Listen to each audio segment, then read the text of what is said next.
Marcos capítulo 14, versículos 32 al 42. Voy a leerlo para ustedes, si me pueden seguir con su vista. La palabra de Dios dice: vinieron pues a un lugar que se llama Getsemaní, y dijo a sus discípulos: sentaos aquí, entre tanto que yo oro. Y tomó consigo a Pedro, a Jacobo y a Juan, y comenzó a entristecerse y a angustiarse, y les dijo: mi alma está muy triste hasta la muerte. Quedaos aquí y velad. Yéndose un poco adelante, se postró en tierra y oró que si fuese posible pasase de él aquella hora. Y decía: Abba, Padre, todas las cosas son posibles para ti. Aparte de mí esta copa, mas no lo que yo quiero, sino lo que tú. Vino luego y los halló durmiendo y dijo a Pedro: Simón, ¿duermes? ¿No has podido velar una hora? Velad y orad para que no entréis en tentación. El espíritu a la verdad está dispuesto, pero la carne es débil. Otra vez fue y oró diciendo las mismas palabras. Al volver, otra vez los halló durmiendo, porque los ojos de ellos estaban cargados de sueño y no sabían qué responderle. Vino la tercera vez y les dijo: dormid ya y descansad. Basta, la hora ha venido. Y aquí el Hijo del Hombre es entregado en manos de los pecadores. Levantaos, vamos, de aquí se acerca el que me entrega. Oramos. Padre, te damos gracias en esta mañana por tu palabra. Te pido de manera muy puntual que a través de ella tú nos hables.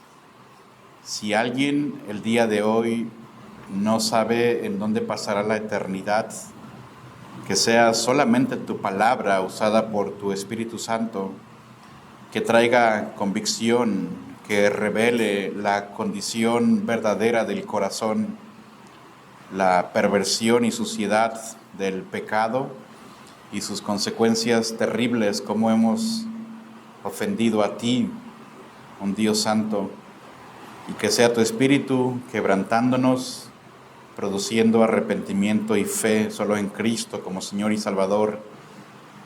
Aquellos que te conocemos, nuestra fe pueda ser fortalecida y podamos ver nuestra condición, que a menos de que estemos en una actitud de estar alertas, de oración dependiendo de ti, si no es así, la tentación nos puede hacer mucho daño, Dios.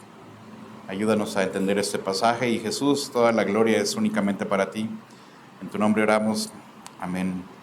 Y quisiera en esta mañana, tarde, hablarles sobre la agonía en Getsemaní. Ese es nuestro tema, la agonía en Getsemaní. Nos hará muy bien recordar un poco atrás lo que viene sucediendo para entender mejor este pasaje y recordar que en este mismo capítulo Jesús ha estado celebrando la Pascua con sus discípulos. Como buen judío, reúne a sus discípulos y van a participar de ese cordero, recordando lo que sucedió en Éxodo cuando fueron librados de la esclavitud en Egipto. Ustedes recordarán que a medio evento Jesús anunció: uno de los que están sentados conmigo ahorita en la mesa me va a traicionar. No uno de fuera, pero uno aquí ahorita. Y empiezan a cuestionarse quién será. Al final sabemos que Judas salió, y Judas iría en ese momento directo a los líderes religiosos para un poco más tarde venir y arrestar a Jesús. Ya sin Judas, entonces Jesús instituye la cena del Señor, tomando el pan como una referencia a su cuerpo que sería quebrantado, y tomando el vino como una referencia a su sangre siendo derramada para perdón de los pecados. Después de la cena pascual, cantaron un himno, creemos potencialmente el Jalel, alguno de los Salmos 118 en adelante. Y entonces, mientras van saliendo, Jesús hace un anuncio que sacude a todos. Les dice: todos ustedes se van a escandalizar de mí esta noche. Y recuerda que todos dicen: no, claro que no. Y en primer lugar Pedro se pone al frente y dice: Señor, aunque todos se escandalicen, yo no, yo jamás me voy a escandalizar de ti. Se cree muy, muy fuerte y muy firme. Y vimos la semana pasada un poco más a detalle lo que esa palabra escandalizarse significaba. Su mente no podía percibir que el Mesías fuera a ser arrestado y posteriormente crucificado. En la mente de ellos no es posible. El Mesías, el Cristo, no puede ser tratado como un criminal. Y cuando ven que Jesús no era y no hizo lo que ellos esperaban que Él hiciera, eso los dejó en una niebla mental y espiritual temporalmente. Y todos, cuando Cristo fue arrestado, todos lo abandonaron y todos fueron dispersados, no solamente espiritualmente, emocionalmente, pero aún geográficamente. ¿Recuerda usted que después de que Cristo fue crucificado, están todos regados? Y no es sino hasta cuando Cristo va a regresar a los cielos, están los 11 ya nuevamente juntos. Aún los más fuertes cayeron esa noche. Pero después de que Jesús anunció que sería traicionado, abandonado y crucificado, nuestro pasaje el día de hoy nos dice que Jesús lleva a sus discípulos, que son 11 ya, a un lugar muy conocido, al huerto de Getsemaní. Allí en Getsemaní, en la oscuridad de la noche, tenemos evidencia para creer que es pasada ya medianoche, y también tenemos evidencia como para pensar que hay luna llena. Llegan al huerto de Getsemaní a un tiempo de sufrimiento. El Salvador, Jesucristo, entrará en una agonía como nunca antes se le había visto. Un momento de demasiada tensión y estrés. Y Él solo, mientras sus amigos todos están durmiendo. Y en este pasaje veremos a Cristo entristecido hasta la muerte, sudando como sangre y clamando al Padre, clamando no para evitar la cruz, sino para rendirse por completo a la voluntad del Padre. Y también veremos ese enorme contraste mientras Jesús está rendido al Padre, los discípulos mientras están dormidos. Cuando llega la hora de enfrentar la prueba, ellos no están preparados. Sin embargo, Jesús con firmeza enfrenta los planes del Padre y en obediencia se entrega para ser crucificado. Y este pasaje es uno de los más conmovedores que hay en la Biblia. Algunos teólogos llaman a esto como un suelo santo, un momento de mucha solemnidad. Y creo que lo mejor que podemos hacer con este pasaje es solamente ir avanzando en las diferentes escenas que hay.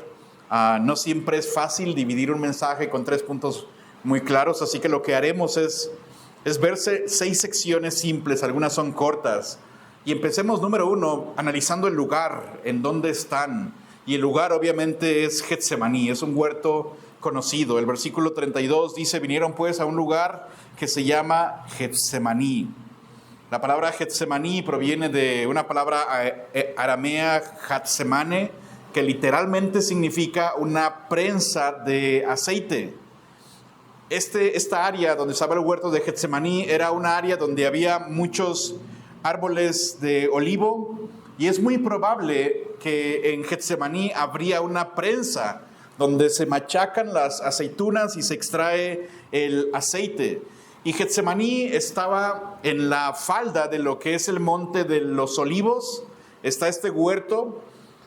Hay un valle que se llama el Valle de Cedrón, que se puede cruzar a pie rápido, y después ya en su vida estaría Jerusalén y el templo. Entonces Jesús está en Getsemaní, hay un valle y está ya el templo. No está muy lejos de la ciudad, pero está lo suficientemente retirado de la ciudad como para poder orar con toda tranquilidad sin ser interrumpido. Y de acuerdo a la Biblia, Getsemaní era un lugar habitual al que Jesús iba con frecuencia. Al parecer, cada vez que estaría en Jerusalén, creo que él haría esto de ir a Getsemaní. Juan 18:2, y también Judas, el que le entregaba, conocía aquel lugar porque muchas veces Jesús se había reunido allí con sus discípulos. Y aunque es algo muy simple, hermanos, tenemos un dato aquí muy importante, que Jesús en ningún momento se escondió. Judas sabía bien de Getsemaní. Y Juan dice, Judas conocía el lugar y Jesús iba con sus discípulos. Entonces Judas sabe bien en dónde va a poder encontrarse con Jesús. Y eso no produce que Jesús, en lugar de buscar otro lugar, Jesús va directamente para cumplir los planes eternos del Padre. Él va deliberadamente al lugar en donde él sabe bien que Judas sabría encontrarlo. La redención, tu redención, mi redención, no fue jamás un accidente. Fue una entrega voluntaria de Cristo, determinado por el plan perfecto y eterno de Dios. Los sufrimientos y la muerte de Cristo no fueron nunca una trampa en la que Jesús cayó por accidente o por error. Fue un camino que Él voluntariamente decidió, escogió recorrer. Así que este huerto de Getsemaní se vuelve como el principio del fin. El principio de la pasión, los sufrimientos y la última parte del ministerio de Cristo aquí en la tierra. Aquí este lugar no solamente es un punto geográfico en Jerusalén, pero es el campo de batalla de donde Jesús sale victorioso y directo a ser crucificado.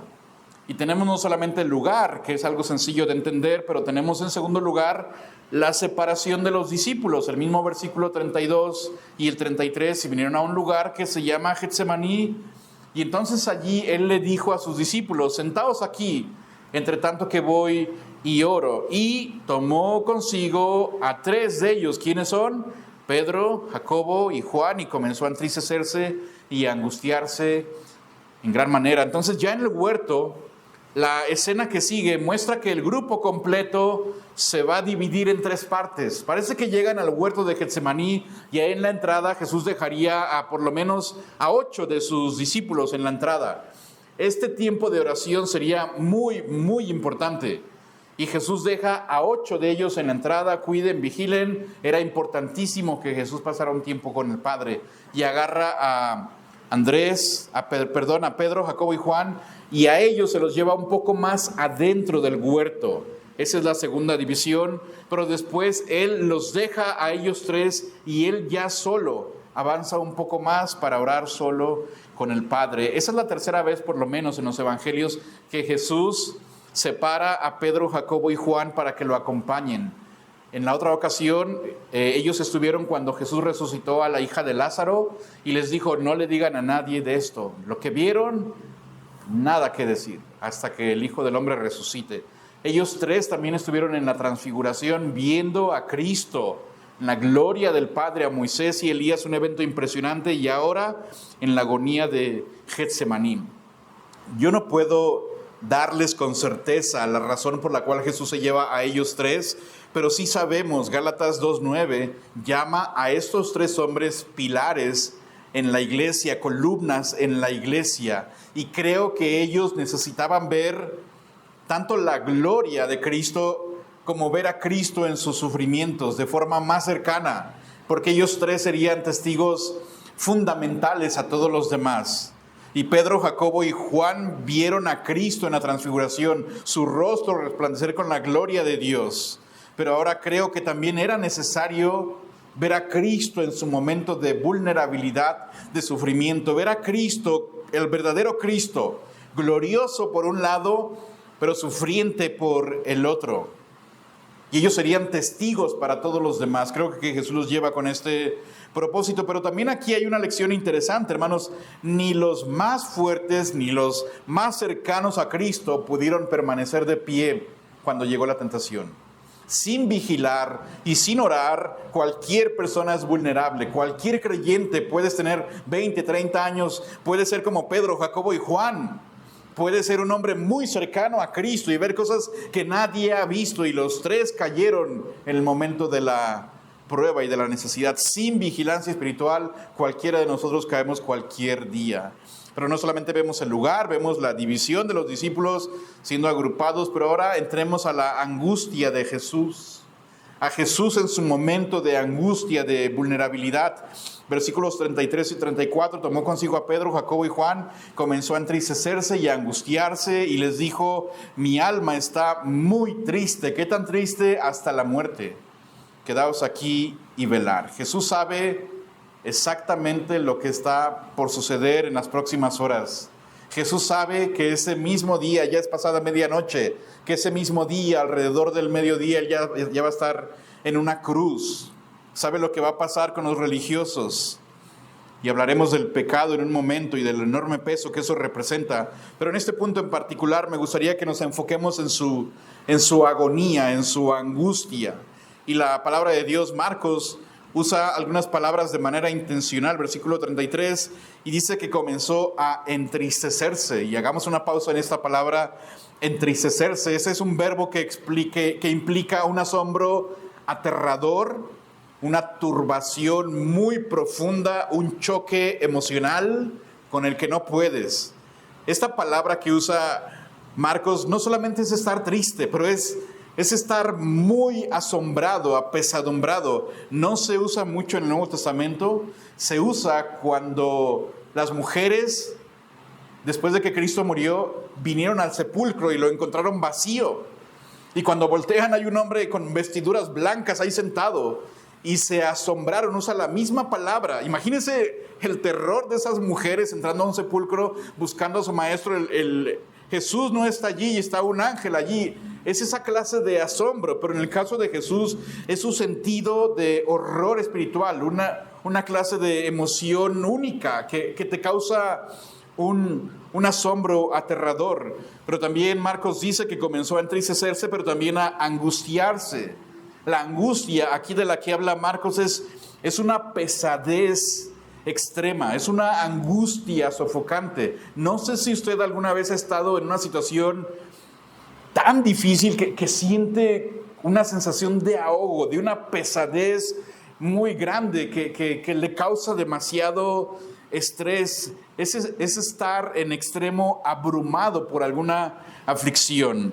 Y de hecho la palabra tiene el sentido de un tormento interior. No necesariamente algo malvado, pero una tristeza tan fuerte en tu ser, en lo más profundo de ti, algo espiritual. Y Jesús no solamente dice que estaba entristecido, angustiado, pero después dice, mi alma está triste hasta la muerte. Se podría traducir literalmente, mi alma está rodeada de tristeza al punto de morir. Y aquí estamos en un punto en el que Cristo no solamente tiene un dolor físico momentáneo, pero más bien una angustia que brota de lo más profundo de su ser. Él se refiere a su alma, a su corazón, lo interior de él, una angustia que brota de lo más profundo y hasta la muerte. De hecho, es una expresión hebrea que da la sensación de un peso emocional que podría causar aún la muerte física. Y Jesús no está hablando de manera simbólica o una hipérbole, estoy tan triste que podría morir. Él está hablando de verdad. Hay una pesadez tan fuerte dentro de él, abrumadora dentro de él, que varios comentaristas coinciden que él podría haber muerto aquí en el huerto de Getsemaní por todo el peso emocional y espiritual de lo que está enfrentando. El alma y el cuerpo se ven presionados más allá de la comprensión humana. De hecho, algunos teólogos recurren a Lucas 22:43, en el que dice la palabra de Dios que vino un ángel a fortalecerle.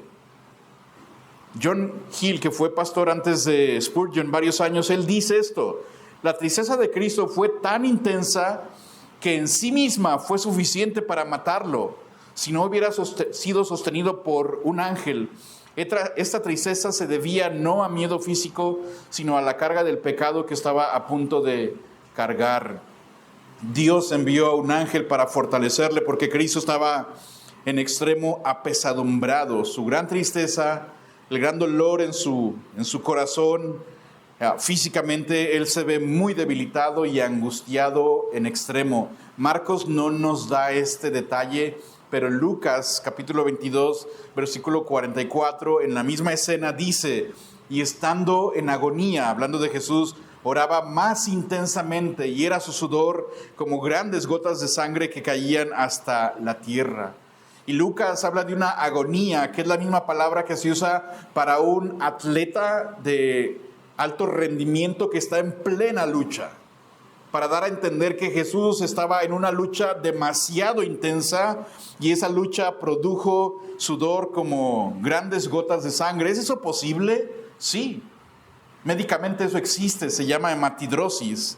La hematidrosis es un fenómeno médico que sucede, que produce que una persona pueda sudar sangre. No es una metáfora, es algo real, algo clínico, algo documentado. Sucede cuando los pequeños vasos capilares que alimentan a las glándulas que producen el sudor, el hombre llega a un extremo tan alto que esos vasos se rompen y se combina sangre con sudor, y el sudor que se expulsa tiene sangre con él y se expulsa por la piel. Es muy extraño, pero hay casos reales y casos documentados. Hay documentos en los que ha habido casos de pacientes que sudaron sangre y casi siempre fueron los mismos casos. Personas condenadas a la pena de muerte que habían llegado a un extremo profundo de estrés.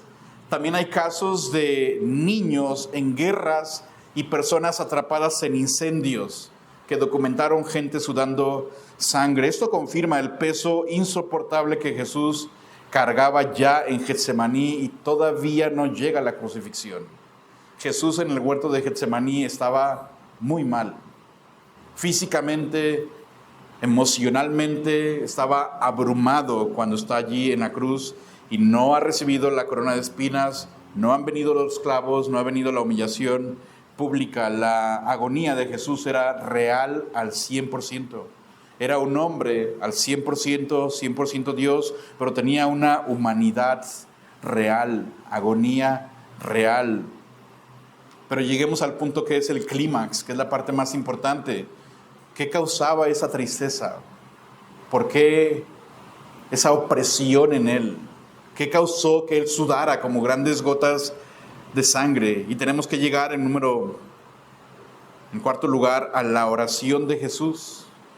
En los versículos 35 y 36 les dijo: mi alma está muy triste hasta la muerte, quedaos aquí y velad. Versículo 32 al final dice: quédense aquí entre tanto que voy yo y oro. Y versículo 35, yéndose un poco adelante, se postró en tierra y oró que si fuese posible pasase de él aquella hora. En los versículos 34, 35, 36, 39, 38, 39, 41 hablan de Jesús orando. Y ahorita veremos en su oración qué es lo que le producía esta agonía en Getsemaní. Pero antes de eso veamos primero su postura. Es algo sencillo pero importante. De acuerdo a la palabra de Dios, dice que él se fue un poco más adelante. Los otros evangelios dicen como a un tiro de piedra de distancia, y se postró en tierra. Mateo 26, 39 dice que se postró sobre su rostro. Y Lucas 22 dice que estaba puesto de rodillas.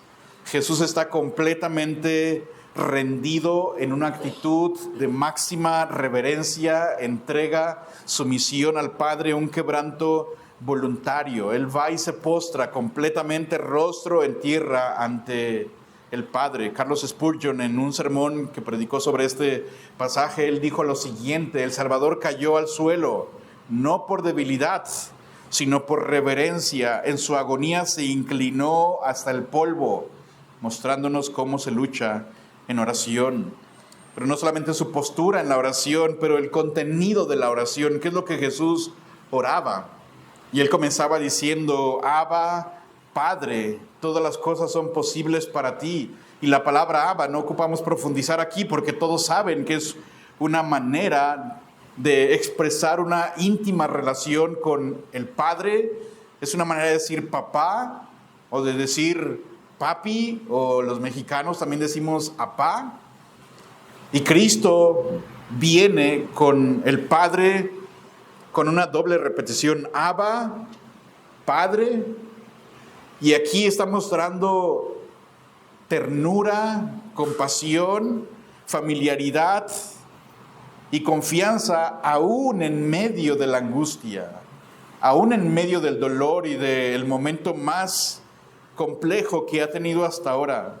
Viene con esa seguridad, confiando plenamente en el Padre. Y su súplica de Cristo es: Padre, papá, todas las cosas son posibles para ti. Y es la petición de un hijo que sabe que su papá puede hacer cualquier cosa, pero al mismo tiempo que sabe que su papá puede hacer cualquier cosa, también entiende que el hecho de que él pueda hacer todo no significa que su voluntad vaya a cumplir lo que el hijo pide. Pero la petición del Padre, si juntáramos los evangelios, Mateo, Marcos, Lucas, hay varias expresiones. Él oraba que si fuese posible pasase de él aquella hora. También dice, aparta de mí esta copa. También dice, Padre mío, si no puede pasar de mí esta copa sin que yo la beba. Y también oraba, si quieres, pasa de mí esta copa. Una y otra vez. La petición de Jesús era, Padre, si es posible, todas las cosas son posibles para ti. Si puedes evitar que tome esta copa. Y ora 3 veces, de hecho, repitiendo lo mismo. Padre, todas las cosas son posibles para ti. ¿Es posible que pase esta copa sin que yo la beba? Pero tenemos que hacer una pausa porque ¿qué copa? ¿De qué copa habla Jesús? ¿Qué significa tomar una copa? Bueno, la copa en la Biblia, mayormente en el Antiguo Testamento, la copa simboliza juicio. La copa es castigo, la copa es ira. Salmo 75:8, porque el cáliz, es decir, la copa, está en la mano de Jehová. La idea es, el Señor tiene una copa en su mano y el vino está fermentado, lleno de mistura, y Él derrama del mismo hasta el fondo. La apurarán y lo beberán todos los impíos de la tierra. En el libro de Salmos, la imagen es, hay una copa en la mano de Dios que representa su juicio, que es un juicio justo, y el vino fermentado, la mistura, revuelto, habla de la intensidad del castigo, y que alguien tenga que beber la copa hasta el fondo, habla de que el castigo tiene que ser aplicado en su totalidad. Habla de un juicio sin escape. Hay otra imagen de copa en Isaías 51:17. Despierta, despierta, levántate, oh Jerusalén, tú que bebiste de la mano de Jehová el cáliz o la copa de su ira. Los sedimentos, la parte que queda hasta abajo, los sedimentos del cáliz de aturdimiento bebiste y lo agotaste. De nuevo, aquí la copa habla de un juicio, de la ira de Dios, que la tuvo que beber Jerusalén hasta el fondo. No quedó absolutamente nada, vaciada hasta lo último. En Jeremías 25, versículos 15 y 16, porque así me dijo Jehová, Dios de Israel, toma de mi mano la copa del vino de este furor y da a beber de él a todas las naciones a las cuales yo te envío, y beberán y temblarán y enloquecerán a causa de la espada que yo envío entre ellas. Aquí de nuevo Dios le dice a Jeremías que haga beber de la copa del furor a las naciones. El resultado es temblor, locura y muerte. Cuando entonces Jesús habla de la copa, es la copa de juicio. Cuando Él dice, Abba, Padre, todas las cosas son posibles para ti, aparta de mí esta copa, mas no lo que yo quiero, sino lo que tú. Entonces Jesús está usando el mismo lenguaje de los profetas del Antiguo Testamento, identificándose con que Él, a Jesús, Él tiene que beber la copa de la ira, del castigo, del juicio de Dios. La copa de la ira de Dios, es decir, que Jesús, el justo, tiene que tomar la copa que está destinada para el pecador, para el injusto, y que Él beberá el juicio que no le corresponde a Él para salvar a los que sí merecían el juicio. Beber la copa entonces es equivalente, es lo mismo a experimentar el juicio y la ira de Dios. Dios en el Antiguo Testamento da la copa a los rebeldes. En el Nuevo Testamento, Cristo toma la copa en lugar de los rebeldes. La idea de Jesús, pasa de mí esta copa, si se puede, si hay otra manera en la que yo pueda no beber esta copa, esa copa es el juicio, es castigo. Esa copa era para usted y era para mí. El juicio de Dios y tener que tomarlo hasta el fondo era para ti y para mí, nosotros pecadores. Era juicio en contra tuya y en contra mía. Y Jesús en este pasaje, hermanos, no pensemos que Él le temía a la cruz. No pensemos que Jesús está acobardándose a última hora y diciendo, no, yo no quiero ser crucificado. Él, así ha sido planeado desde el principio de todo. Él no se está acobardando a esta hora. Pero tomar la copa es tomar el castigo. Lo que Él teme es el juicio de Dios por el pecado que caería sobre Él. Esa es la copa de la que Cristo está hablando. Y al tomar la copa, ¿qué implica esto? ¿Qué significa? Bueno, que Jesús, de manera práctica, de manera que podemos entender mejor, tomar la copa implica que Él se hacía pecado por nosotros. Él, al tomar esa copa, Él se estaba haciendo pecado por nosotros. Jesús nunca pecó, y quiero dejar eso en claro. Hebreos 4:15 dice que fue tentado en todo, pero sin pecado. Pero en Getsemaní, Él va a empezar a tomar la culpa judicial, penal de su pueblo.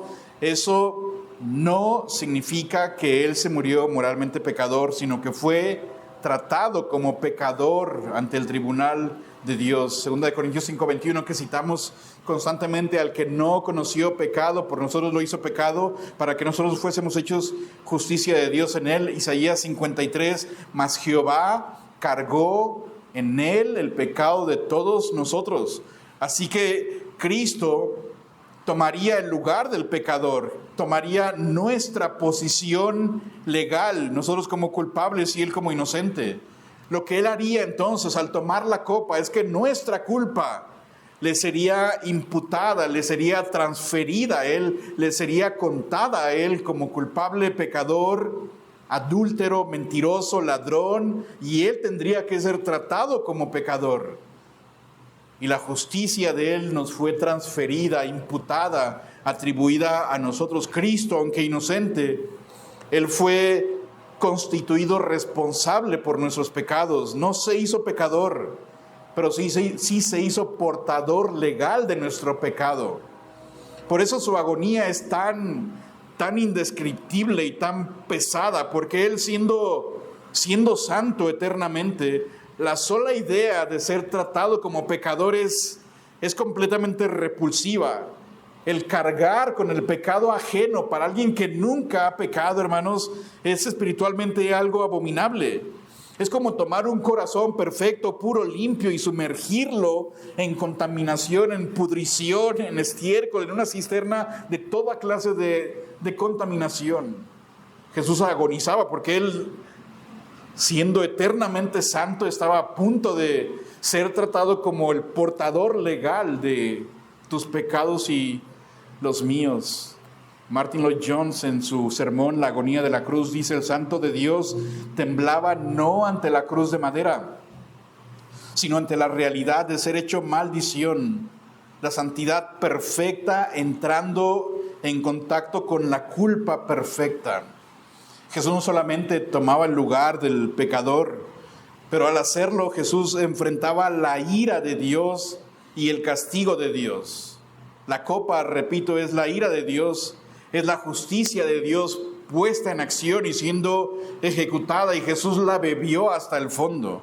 Salmo 75:8, el cáliz está en la mano de Jehová. Isaías 55, de nuevo: tú que bebiste de la mano de Jehová el cáliz de su ira.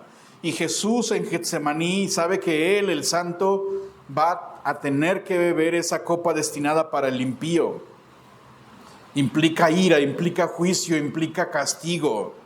Gálatas 3:13 dice que Cristo nos redimió de la maldición de la ley. ¿Cómo? Él tuvo que hacer, Él fue hecho maldición. Escrito está: maldito todo aquel que es colgado de un madero. Jonathan Edwards tiene un sermón sobre este pasaje. Él dice: en Getsemaní, eso es interesante, en Getsemaní Cristo tenía ante sí el horno encendido de la ira de Dios. Lo vio, lo sintió y aceptó entrar en él por amor a los suyos. La agonía es porque no solamente está tomando el lugar del pecador, pero al tomar el lugar del pecador, Dios está airado con el pecador todo el día. Y su ira y su castigo es severo contra el pecador. Y Cristo se estaba haciendo objeto de la ira de Dios. La mira de Dios puesta sobre ti y sobre mí para derramar ira, justicia, castigo. Que Dios desvía el foco y lo apunta a su propio Hijo. Pero no solamente Él toma el lugar del pecador, pero enfrenta la ira de Dios y su castigo. Pero Jesús experimentaría temporalmente el abandono del Padre. Y este creo que es el aspecto más profundo de su agonía. El Hijo eterno de Dios, que había gozado de eterna comunión perfecta con el Padre, se prepara para ser abandonado momentáneamente por el Padre cuando Él cargue el pecado en Getsemaní. De hecho, ya se siente esa sombra de lo que va a pasar más adelante en Marcos 15. Dios mío, ¿por qué me has desamparado? Que es un eco de Salmos 22. Dios mío, ¿por qué me has desamparado? ¿Por qué estás tan lejos de mi salvación y de las palabras de mi clamor? Y aquí, cuando Cristo muere cargando el pecado tuyo y el mío, obviamente no se rompe la Trinidad, eso es imposible. Pero la comunión íntima de Cristo con el Padre se oscurece temporalmente porque el Hijo carga el pecado, porque el Hijo está pagando tu culpa y la mía, y está recibiendo la ira de Dios, y está recibiendo la justicia que era en contra tuya y en contra mía. Y el Padre sigue amando al Hijo, pero lo tiene que tratar judicialmente, porque el Padre es recto, perfecto y justo. Tiene que castigar a su propio Hijo y temporalmente darle la espalda, porque es el portador de pecado. La agonía de Cristo aquí en Getsemaní, hermanos, no fue miedo a los clavos. No tengamos la impresión de que Cristo tiene miedo de que lo van a arrestar, lo van a golpear, lo van a desfigurar. Obviamente es humano y sentiría el dolor, claro que sí. Pero la agonía fue la separación del Padre, ese abandono, dice Martin Lloyd-Jones, es el infierno mismo. Y Cristo lo sufrió para que tú y yo nunca tengamos que sufrirlo. Spurgeon dijo algo que a mí me sorprende, me ayuda a entender mucho. Dice que Cristo, Él bebió la copa hasta la última gota para que tú no tengas que beber ni una gota de la ira de Dios.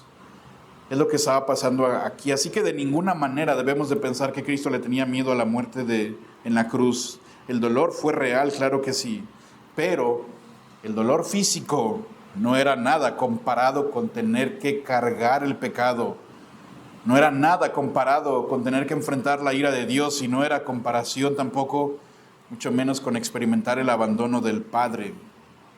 Hay una parte, hermanos, que a veces no entendemos, y es la gran verdad de que Cristo es santo y tenía frente a Él el pecado y sus consecuencias, y tener que abrazar el pecado en su naturaleza no es lo que Él quería, pero era lo que tenía que hacer, no había otra manera. Abrazar el pecado sin llegar a ser pecador. Su deseo natural es no pasar por el sufrimiento al no cargar el pecado. Ese no es un deseo pecaminoso, muestra su santidad, su perfección. Su humanidad santa reacciona con horror ante el juicio y la separación del Padre, pero aunque esta copa es lo más amargo, Jesús no la rechaza. Y vemos también su sumisión. No se haga mi voluntad, sino lo que tú quieres, Padre. Su oración es no lo que yo quiero. Es decir, si hay otra forma, si es posible, pero que se haga solamente tu voluntad. Y ese es el acto de mayor sumisión que hay en toda la Biblia. El Hijo Eterno se entrega completamente a la voluntad del Padre, aun si eso significa el peor de todos los castigos que hayan existido. Jesús en ningún momento negocia con el Padre. Jesús en ningún momento suplica escapar del plan a última hora y hay que los seres humanos se pierdan, ni modo. No, Él no hace eso. Se rinde completamente, no porque fuera débil, que se haga tu voluntad, sino porque es perfectamente obediente. Aquí en Getsemaní, la agonía de Getsemaní, el Hijo perfecto de Dios pone su voluntad en la perfecta voluntad del Padre, la obediencia más costosa, pero también la más gloriosa. Y la Biblia nos dice que Jesús oró 3 veces. Mateo 26:44 dice con claridad: y dejándolo se fue de nuevo y oró por tercera vez diciendo las mismas palabras. En Marcos refleja lo mismo, volvió y los halló dormidos y vino la tercera vez. Y 3 oraciones indicando perseverancia en medio de la angustia, la intensidad en medio de toda esa agonía espiritual. Y era una lucha real, no teatral. Jesús no ora por actuar, ora porque está realmente luchando con lo que significa lidiar con el pecado y proveer salvación para ti y para mí. Vayamos al quinto punto, la debilidad de los discípulos. Los versículos 37 y 38 dice, vino luego y los halló durmiendo. Y dijo a Pedro, Simón, cuando Cristo habla de Pedro como Simón es porque es un Pedro que está en la carne, por lo general. Simón, ¿duermes? ¿Como en serio, Pedro? ¿No has podido velar una hora? Velad y orad para que no entréis en tentación. El espíritu a la verdad está dispuesto, pero la carne es débil. Y qué imagen tan fuerte. Mientras Jesús agoniza ante el Padre, ante el costo enorme de la salvación de los suyos están dormidos. Y específicamente Cristo le pidió a los suyos que lo acompañaran. Mateo hasta dice claramente, velad conmigo. No solamente velen, pero les pidió específicamente, velen conmigo, alertas, oren. Y las 3 veces que Jesús vino, las 3 veces estaban ellos dormidos, a pesar de que Él fue muy claro. Se quedaron dormidos, ¿por qué? Podríamos darles el beneficio de la duda, quizás. Versículo 37, volviendo los halló durmiendo y dijo a Simón Pedro, ¿duermes? Versículo 40, y volviendo los halló dormidos porque los ojos de ellos estaban cargados de sueño. El sueño de ellos no era solamente físico, pero una combinación de agotamiento emocional, espiritual y descuido. Estaban muy tristes. Lucas 22:45 nos da un dato que no está en Marcos. Cuando se levantó de la oración y vino a sus discípulos, los halló durmiendo a causa de la tristeza. ¿Sabe que alguien puede estar tan triste que se queda dormido? Alguien está en un funeral llorando, lamentando y se quedó dormido. Dice la Biblia que ellos a causa de la tristeza se quedaron dormidos. La tristeza agota, sí. También estaban aturdidos espiritualmente. Cristo había dicho en la cena que uno lo iba a traicionar. Después les dijo, todos me van a abandonar y se van a escandalizar de mí. Físicamente, emocionalmente estaban muy cansados. También es pasada la medianoche. Pasaron por la cena, el viaje al huerto, escuchar temas de traición, dispersión. Estaban cansados en todos los sentidos. Pero a pesar de todo esto, Jesús les había pedido claramente velar y fallaron. El problema no es solamente externo, el problema es de adentro, la negligencia y la falta de vigilancia. Este es un momento crítico. Jesús les dijo todo lo que va a pasar. Velar era la prioridad y fallaron. Podrían haber dormido después, pero les pide específicamente, velen y oren. No había excusa para eso. Alguien podría decir, pues sí, pero estaban muy cansados. Alguien puede decir, es que fue una noche muy pesada y muy agobiada. No hay excusa. Tenían que haber estado despiertos, vigilantes, atentos. En lugar de descargar su alma en oración, se refugiaron en el sueño. Y la advertencia de Jesús es, velad y orad para que no entréis en tentación. Y note que Jesús no les da una buena regañiza. Con esa actitud de advertencia, combinado con la actitud de Él como pastor, les advierte, Pedro, Jacobo, Juan, hay que velar. Y velar es estar alertas, estar despiertos, estar discerniendo lo que está pasando, ponerte atento a lo que está a tu alrededor y velad, pero no solamente velad, pero orad. No basta con estar atentos, hay que conectarse con Dios, porque de Él viene la fuerza. En Efesios 6:18, orando en todo tiempo, con toda oración y súplica en el Espíritu, y velando en ello con toda perseverancia. Y escuche esto, velar es muy importante, pero velar sin orar es orgullo, es peligroso. porque te llevaría a depender a ti de tus propias habilidades. Alguien que está muy alerto y leyendo todo, la política, las finanzas, y está muy atento en la vida, pero no vienes al Señor, estás dependiendo de tus propias fuerzas y vas a terminar cayendo.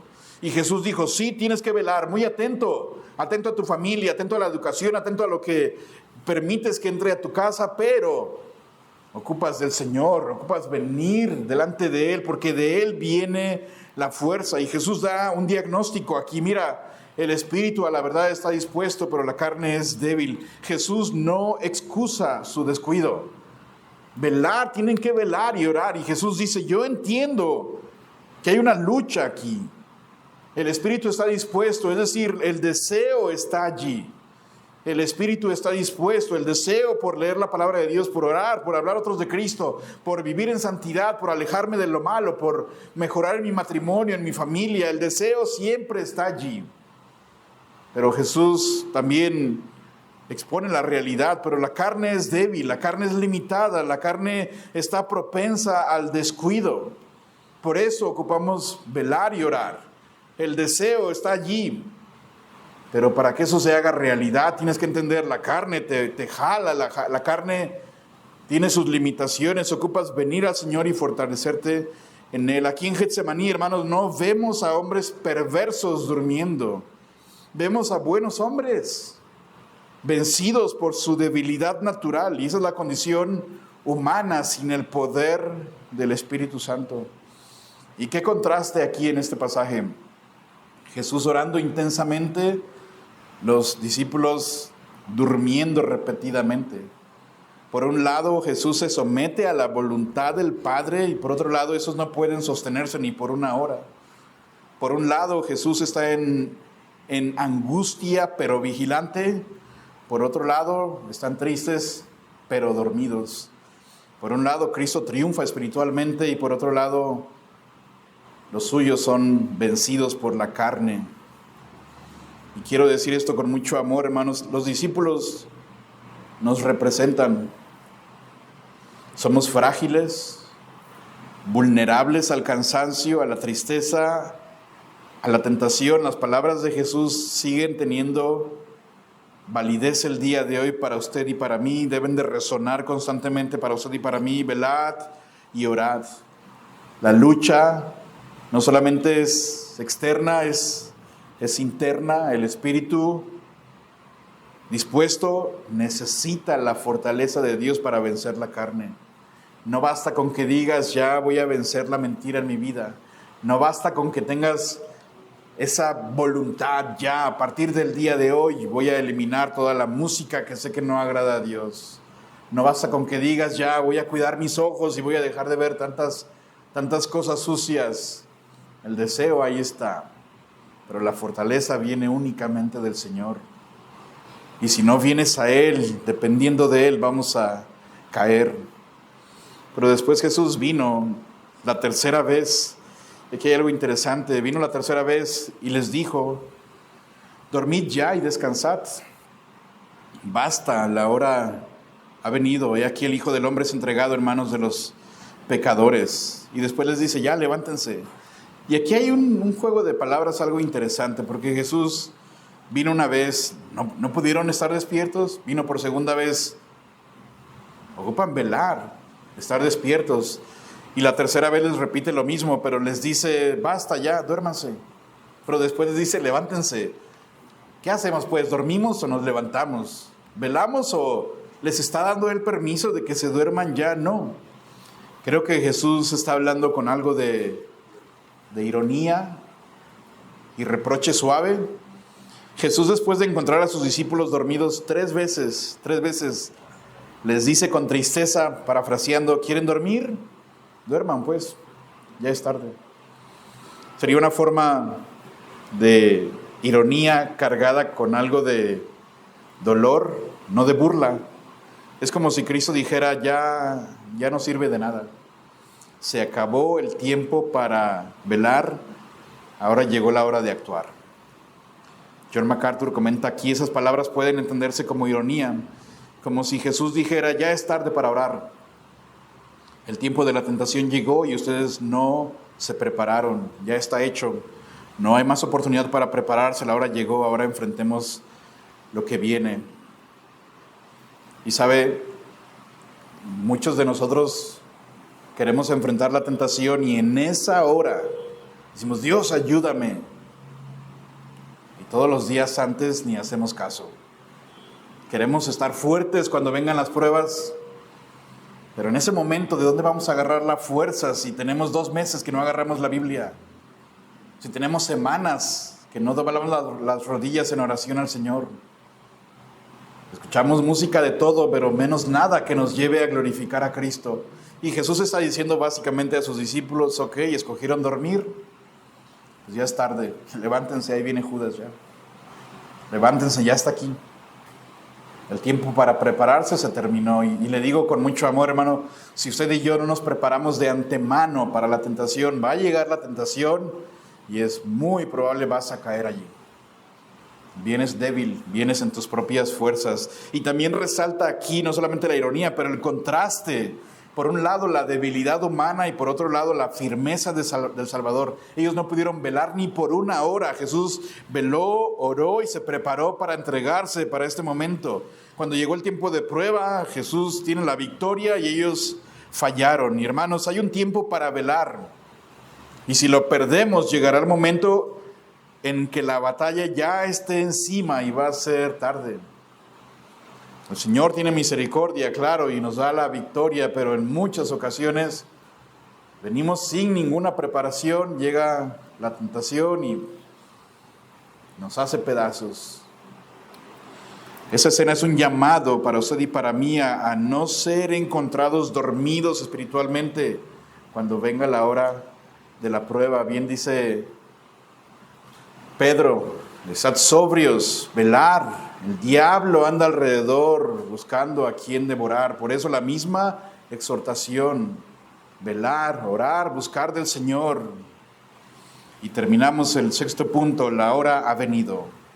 Y ese es el final, versículos 41 y 42, dice la palabra de Dios. Vino la 3ª vez y les dijo, dormid ya y descansad, basta. La hora ha venido, he aquí el Hijo del Hombre es entregado en manos de los pecadores, levantaos, vamos. He aquí se acerca el que me entrega, la hora ha venido. ¿Qué hora? La hora, no específicamente la hora del reloj, las 2 de la mañana o algo así, pero la hora designada por el Padre desde antes de la fundación del mundo, llegó el momento. Juan 17:1, Padre, la hora ha llegado, glorifica a tu Hijo, llegó el momento. Y el Hijo del Hombre, llegó la hora para que el Hijo del Hombre fuera entregado en manos de pecadores. Pecadores no solamente se refiere a los líderes religiosos, a Pilato, a Herodes, a Judas, sino a cualquiera que participaría en su rechazo. Jesús no es víctima, Jesús se entrega voluntariamente. El Hijo del Hombre será entregado. ¿Por quién? ¿Por Pilato? No. Humanamente sí, pero soberanamente por el Padre. Isaías 53, angustiado él y afligido no abrió su boca, como cordero fue llevado al matadero voluntariamente. Isaías 50, 6 y 7, di mi cuerpo a los heridores, él voluntariamente se entregó. No escondí mi rostro de injurias y de esputos, porque Jehová el Señor me ayudará. Y Jesús dice al final, levantaos, vamos, se acerca el que me entrega. Jesús no espera pasivamente a que vengan y lo atrapen, que lo arresten, en lugar de huir. Jesús no ve a Judas y unas antorchas y dice, vámonos, no. Jesús más bien toma la iniciativa y él dice, vamos. Se acerca el que me entrega, él dice, levántense, vamos. Y él da un paso al frente. En Juan 18:4, pero Jesús, sabiendo todas las cosas que le habrían de sobrevenir, dice Juan, se adelantó y él les dijo, ¿a quién buscan? Esa firmeza, esa frase allí de vamos, levántense. Y da un paso adelante. ¿A quién buscan? Muestra que él había vencido en oración, que en Getsemaní él tenía completamente la victoria. También habla de autoridad, que él entregaría su vida. A él nadie le quitaba la vida, él voluntariamente la ponía por ti y por mí. Pero también demuestra esa determinación gloriosa que Él había aceptado por completo la voluntad del Padre. El Calvario estaba enfrente y haría eso. No sería su voluntad, la voluntad completamente y únicamente del Padre. Jesús camina con valor hacia la cruz, no la evade. Y la oración en Getsemaní, resumimos, no fue para evitar la cruz, sino para afirmarse Él en obedecer. Nadie lo forzó a ir, nadie lo empujó a la cruz. Él fue con un paso firme y con amor infinito. Él dice, vamos, como aquel que va en rescate por los que Él ama. La escena en Getsemaní no es de derrota, sino de victoria. Cristo se levanta ahí hacia la cruz, en agonía, con sangre, pero con el corazón completamente firme para hacer la voluntad del Padre. Hebreos 12:2, el cual por el gozo puesto delante de Él, menospreció el oprobio, sufrió la cruz menospreciando el oprobio. Y quisiera terminar solamente, primero, aquellos que no conocen a Cristo personalmente. Jesús en Getsemaní, metafóricamente hablando, miró la copa del juicio, la copa que tú y yo merecíamos beber por causa de nuestros pecados. Y Jesús, en lugar de dejar ahí la copa tuya, la tomó y la vació hasta la última gota voluntariamente.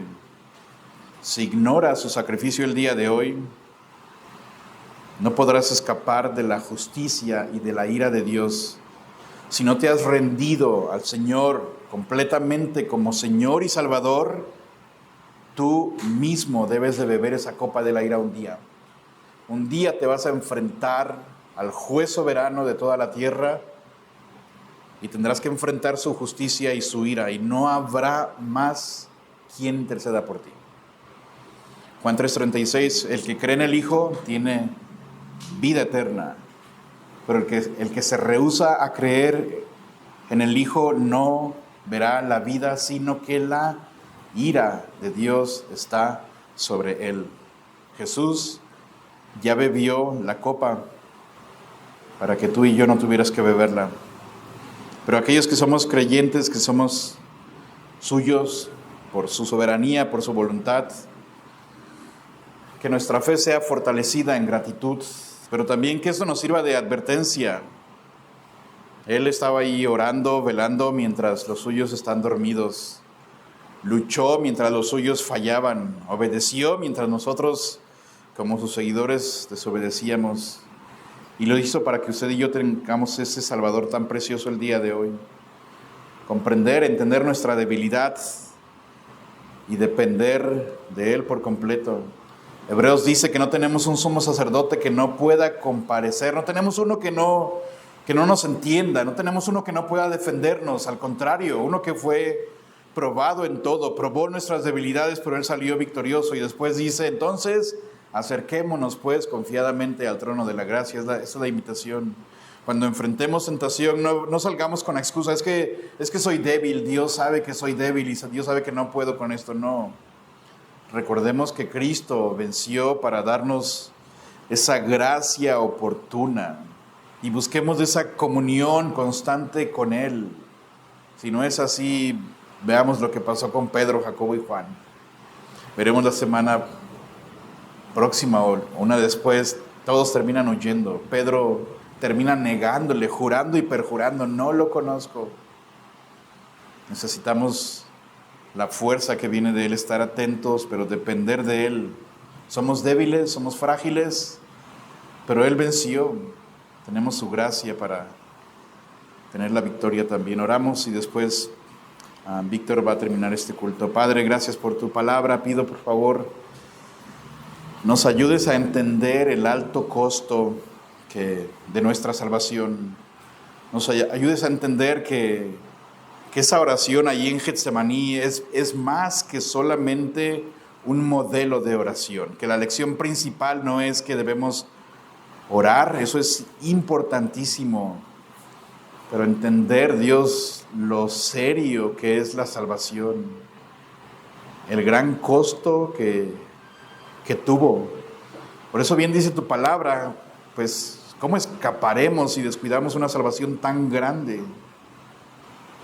Y Dios, tú entregaste lo más precioso, Cristo, entregaste tu vida, te hiciste responsable por nuestros pecados, te hiciste objeto de la ira y la justicia de tu Padre, y la comunión fue oscurecida temporalmente por amor a nosotros. Y seguimos siendo débiles, Dios, seguimos siendo vulnerables. Por favor, ayúdanos, cuánto te necesitamos cada día. Ayúdanos a vivir en congruencia con esta preciosa salvación y este hermoso Salvador.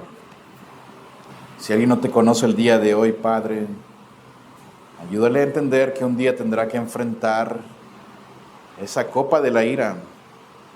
La justicia será derramada por completo y no habrá más salvación. Produce arrepentimiento y fe y vida nueva. Y Cristo, toda la gloria es para ti, te amamos. En tu nombre oramos. Amén.